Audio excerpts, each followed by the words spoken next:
Hai, Assalamualaikum warahmatullahi wabarakatuh. Balik lagi di channel aku, Catatan Adifa. Sebelum lanjut, jangan lupa di subscribe ya.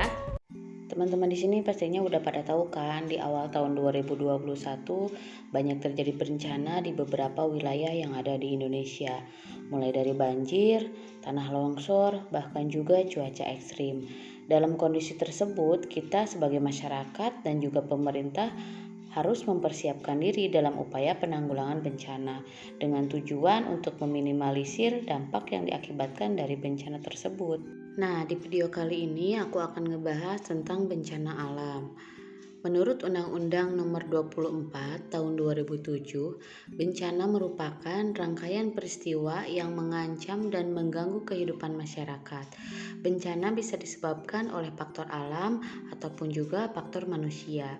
Bencana dapat mengakibatkan timbulnya korban jiwa, kerusakan lingkungan, kerugian harta benda, dan dampak psikologis. Bencana yang disebabkan oleh faktor alam inilah yang disebut dengan bencana alam.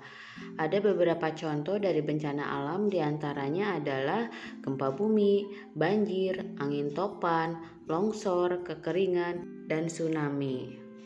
Berikutnya jenis-jenis bencana alam. Perlu teman-teman ketahui, bencana alam itu dibedakan menjadi 3 jenis berdasarkan penyebab dari bencana alam tersebut. Nah, yang pertama, bencana alam yang disebabkan oleh dinamika litosfer. Seperti yang kita sudah ketahui, litosfer merupakan bagian terluar dari permukaan bumi. Beberapa bencana alam yang diakibatkan oleh dinamika litosfer diantaranya gempa bumi, letusan gunung api, dan tanah longsor. Berikutnya kita bahas gempa bumi dulu ya. Secara geografis, Indonesia merupakan wilayah pertemuan antara 3 lempeng tektonik besar di dunia, yaitu lempeng Indo-Australia, lempeng Eurasia, dan lempeng Pasifik. Lempeng Indo-Australia bertabrakan dengan lempeng Eurasia di lepas pantai Sumatera, Jawa, dan Nusa Tenggara.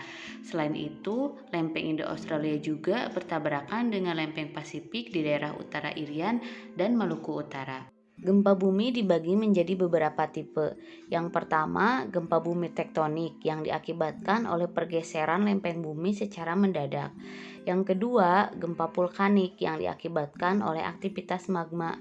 Yang ketiga, gempa bumi runtuhan. Gempa ini biasa terjadi di wilayah kapur atau wilayah pertambangan. Gempa ini bersifat lokal dan jarang terjadi. Selanjutnya, gempa tumbukan. Gempa ini diakibatkan oleh asteroid ataupun meteor yang jatuh ke permukaan bumi.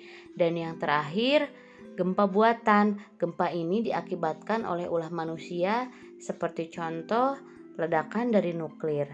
Selanjutnya kita akan bahas tentang letusan gunung api. Indonesia dikenal sebagai cincin api Pasifik atau lingkar api Pasifik karena memiliki lebih dari 500 gunung api, 129 diantaranya berstatus aktif. Gunung api aktif terbesar di Indonesia berada di Pulau Sumatera, Jawa, Nusa Tenggara, Bali, Kepulauan Maluku, dan Sulawesi Utara. Gunung-gunung tersebut merupakan 13% dari sebaran gunung api yang aktif di dunia. Beberapa ciri gunung api akan meletus diantaranya adalah suhu di sekitar gunung naik, sering mengeluarkan guruh yang kadang disertai getaran, tumbuhan di sekitar gunung menjadi layu, mata air menjadi kering, dan binatang di sekitar gunung banyak yang bermigrasi.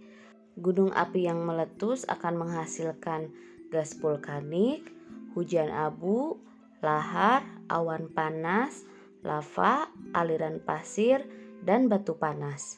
Selanjutnya, contoh terakhir bencana alam yang diakibatkan oleh dinamika litosfer adalah tanah longsor.